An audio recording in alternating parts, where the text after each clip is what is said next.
Buenos días. El día de hoy tenemos el privilegio de entrevistar a la psicóloga Evelyn Vanessa Chávez Rodríguez, quien nos va a estar respondiendo unas preguntas sobre su carrera y además sobre el condicionamiento operante de Skinner. Iniciemos. Vamos con la primera pregunta. ¿Cómo podrías describir tu carrera en palabras cortas? Ok, pues antes que nada muchas gracias por considerarme en esta entrevista. La carrera de psicología es una carrera muy noble y yo creo que en pocas palabras la consideraría como una carrera que te va a ayudar para la vida. Muy bien. Vamos con la segunda. ¿Qué es lo que te gusta de tu carrera?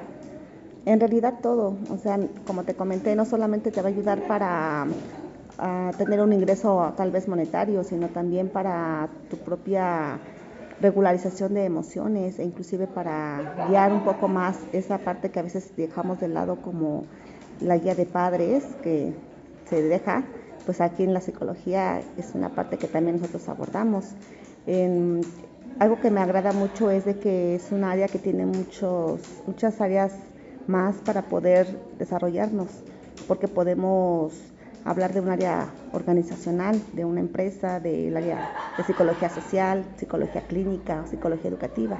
Entonces es una carrera, como te comentaba, muy noble y a la vez muy enriquecedora porque te permite conocer un poco de todo. Ok, y bueno, de acuerdo a tu experiencia, ¿has visto que es usual que la gente tenga vergüenza de ir al psicólogo? Generalmente sí. No es lo mismo decir, ay, me duele la muela y voy al dentista, o me duele una cierta parte del cuerpo y voy al doctor a decir, estoy triste, estoy nostálgica, o siento esta parte de mis emociones que sé que no está bien y voy al psicólogo. ¿Por qué? Porque se tiene un estereotipo social donde con el simple hecho de decir voy al psicólogo ya la gente te cataloga como, ay, está loca, o cosas de ese tipo. Se usa mucho lo que es la etiqueta y creo que eso es lo que no ha ayudado mucho a las personas para acudir al psicólogo. Es una etiqueta que meramente es social. Exactamente, todo es social al final, ¿no? Así ¿Y es. nos podrías contar un caso que a ti te haya sorprendido? Mira, en realidad hay muchos casos que nos han sorprendido, sobre todo cuando vas o visitas a un psiquiátrico, que son los casos donde están más en crisis, por así decirlo. Sin embargo, en mi área, que es la educativa, no he tenido problemas así tan complicados o tan impactantes. A lo más que he tenido pues son chicos que a lo mejor te sorprenden pero por su avance que han tenido, ¿no? Por ejemplo, en APAC, una institución de niños con síndrome de, de Down y además con parálisis cerebral, son niños que difícilmente tienen una manera de comunicarse tanto de manera auditiva, de manera oral o de manera corporal. O sea, hay niños que prácticamente pareciera que están en estado vegetativo y sin embargo ellos te expresan emociones, te expresan su sentir, te expresan necesidades y tú tienes que ver cómo hacerle para poderlos orientar o apoyarlos, porque finalmente son niños que sienten. Muchos casos se viven ahí, en esa asociación.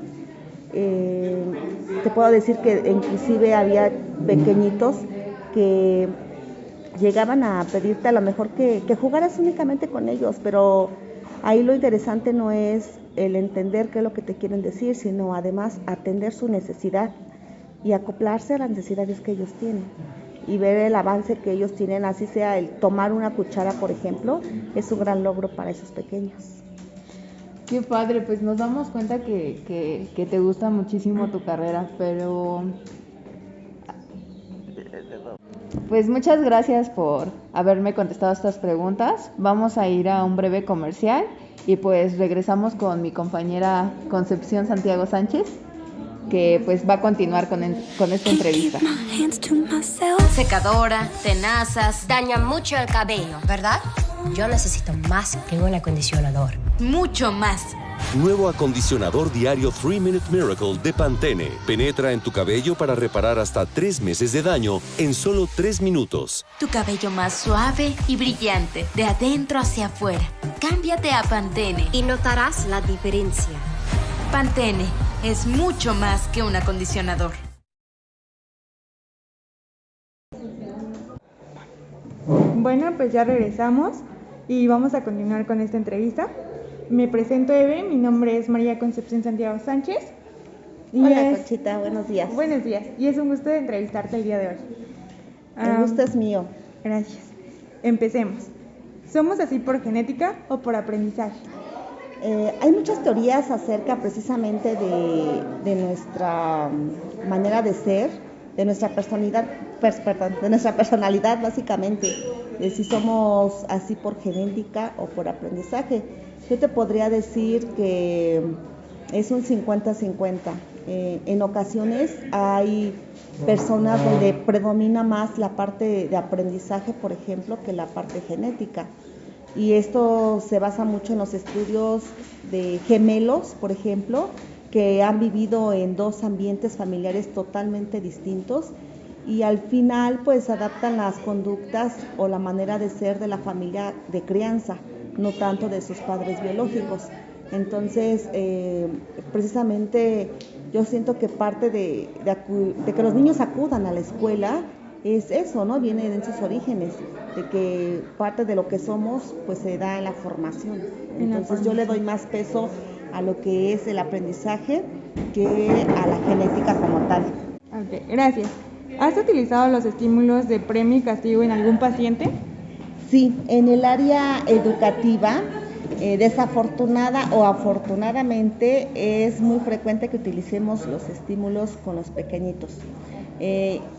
Sobre todo porque, por ejemplo, con los niños hiperactivos que tienden a tener esa parte de no poderse concentrar fácilmente, pues el hecho de a lo mejor utilizar la terapia de juego, los juegos de mesa, es un estímulo, ¿no? El hecho de que el chiquito gane y es un estímulo o un refuerzo positivo para él.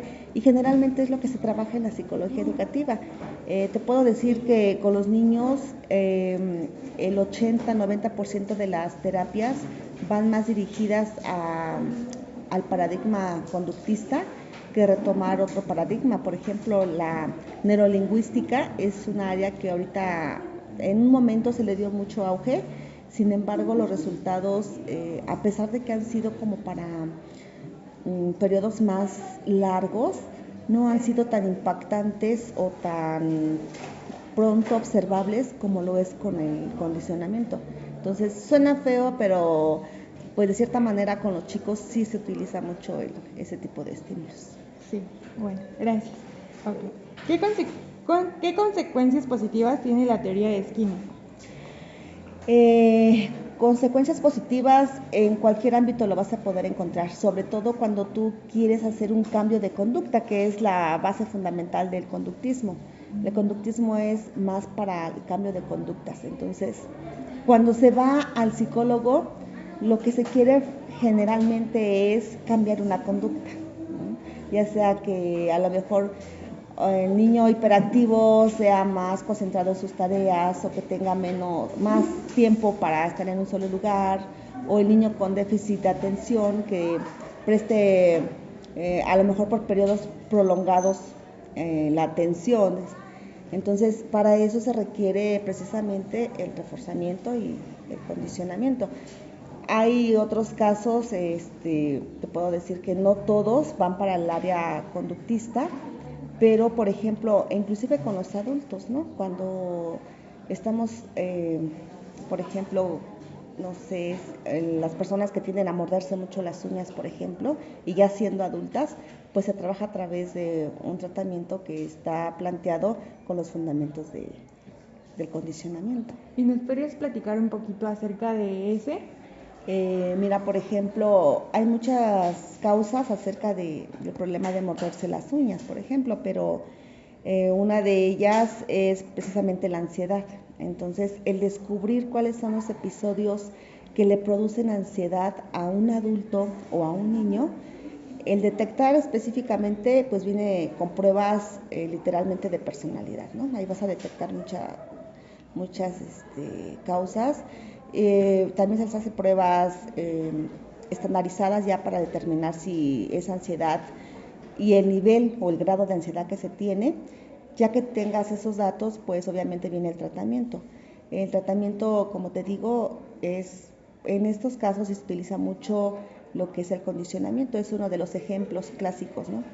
Ver cuántas veces, por ejemplo, tienden a morderse las uñas, en qué episodios lo hacen, si es únicamente en ciertos momentos o cuando están con ciertas personas, en detectar si son por algunos ruidos que la persona escucha.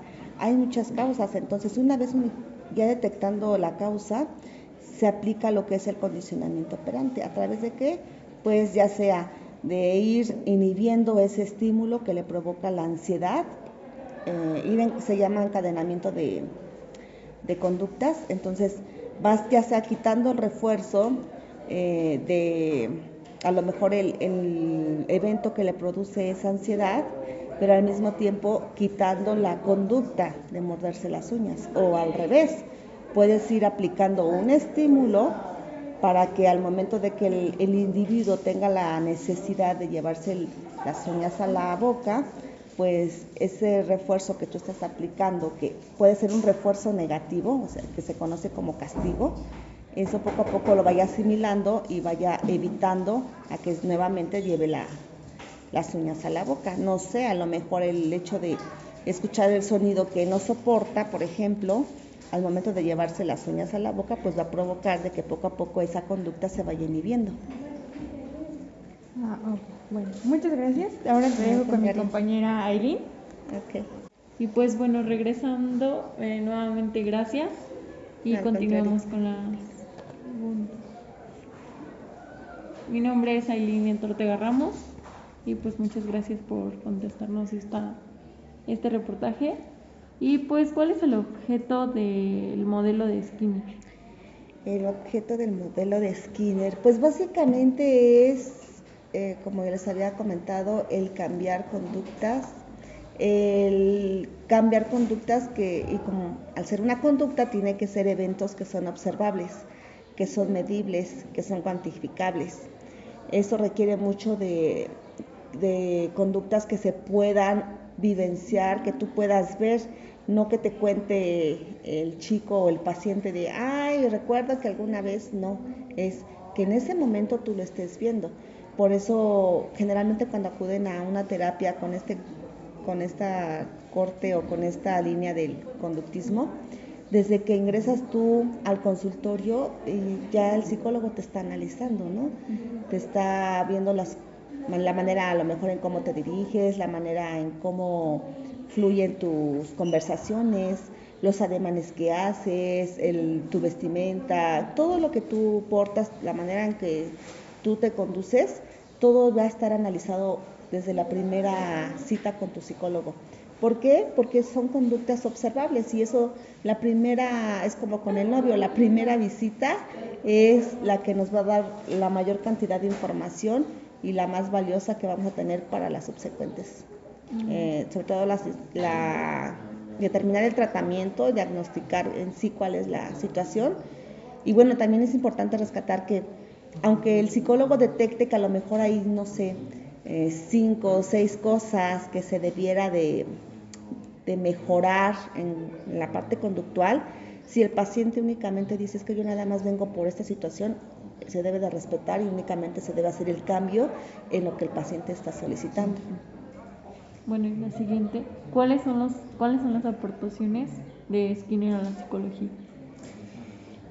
Pues básicamente su teoría del condicionamiento operante, donde él refuerza que a través de poder implementar refuerzos positivos como la premiación o implementar un refuerzo negativo como el castigo, tal vez el quitar el refuerzo, que también se conoce como omisión, nos va a ayudar a aumentar o a disminuir, si es su caso, o tal vez a suprimir por completo alguna conducta deseable o indeseable.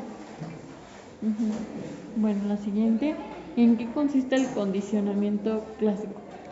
El condicionamiento clásico se basa mucho en las experiencias, es decir, en ir como que hilando, ir encadenando las conductas.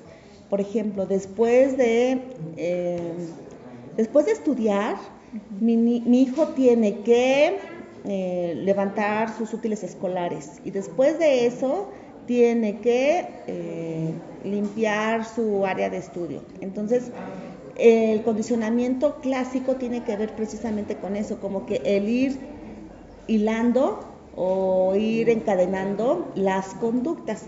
Cuando tú estás consciente de que quieres que pase cierta situación después de otras, se basa en la experiencia. Entonces, la diferencia clásica entre el condicionamiento clásico y el condicionamiento operante es precisamente eso.